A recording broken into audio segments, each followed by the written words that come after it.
National testing agency பலவிதமான entrance எக்ஸாம்ஸை நடத்திட்டு இருக்காங்கன்னு நம்ம எல்லாருக்குமே தெரியும். நீட்டு, ஜேஇ இந்த மாதிரி நிறைய நடத்துகிறாங்க. அதில் ஒரு எக்ஸாம் தான் வந்து பார்த்தீங்கன்னா ஃபேஷன் டெக்னாலஜி இருக்குல்ல, national institute of fashion technology. அவங்க நிஃப்ட் என்ட்ரன்ஸ் டெஸ்ட் அப்படின்ற மாதிரி 2026 நடத்துகிறாங்க. அதுக்கான ஆன்லைன் அப்ளிகேஷன் ஃபார்ம்ஸு ஆன்ல இருக்குது. ஆனால் நிறைய வந்து என்ன பண்ணுறாங்க, ஒரு ரிக்வஸ்ட் வந்திருக்கு நிஃப்ட்ல இருந்து. இது வந்து எங்களுக்கு நிறைய பேரை எழுத வைக்கணும், அதனால டேட் எக்ஸ்டெண்ட் பண்ணி கொடுங்க அப்படின்றதுனால ரிக்வஸ்ட்டை கன்சிடர் பண்ணி ஏற்கனவே 100 சென்டர் கொடுத்த அந்த இடத்துல இன்னும் 2 சென்டர் இன்க்ரீஸ் பண்ணியிருக்காங்க, 102 centre.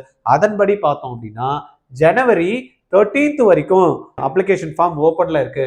Submission of application form late fee அப்படின்னு பார்த்தீங்கன்னா 14ஆம் தேதி வரைக்கும் கொடுத்துருக்காங்க. கரெக்ஷன் பண்ணுறது 18. அதனால இந்த ஆப்பர்ச்சுனிட்டி எல்லாருமே யூஸ் பண்ணிக்கோங்க. இந்த நிஃப்ட்டுக்கு எக்ஸாம் எழுதுறதுக்கு அப்ளிகேஷன் ஃபார்ம்ஸ் நீங்கள் எங்கே போய் பார்க்கணும் அப்படின்னா exams.nta.nic.in/NIFTEE/ இந்த வெப்சைட் போனீங்கன்னா உங்களுக்கு அப்ளிகேஷன் ஃபார்ம்ஸ் அவைலபிள் இருக்கும். இதில் ஏதாவது உங்களுக்கு கிளாரிட்டி வேணும் இல்லை டவுட் இருக்கு அப்படின்னா 9176552121 இந்த நம்பர்ல கால் பண்ணுங்க. அப்ளிகேஷன் ஃபார்ம் ப்ராசஸ் பண்ணி கொடுக்கணும் அப்படின்னா 8925824317 இந்த நம்பர்ல கால் பண்ணி பேசுங்க. தேங்க்யூ.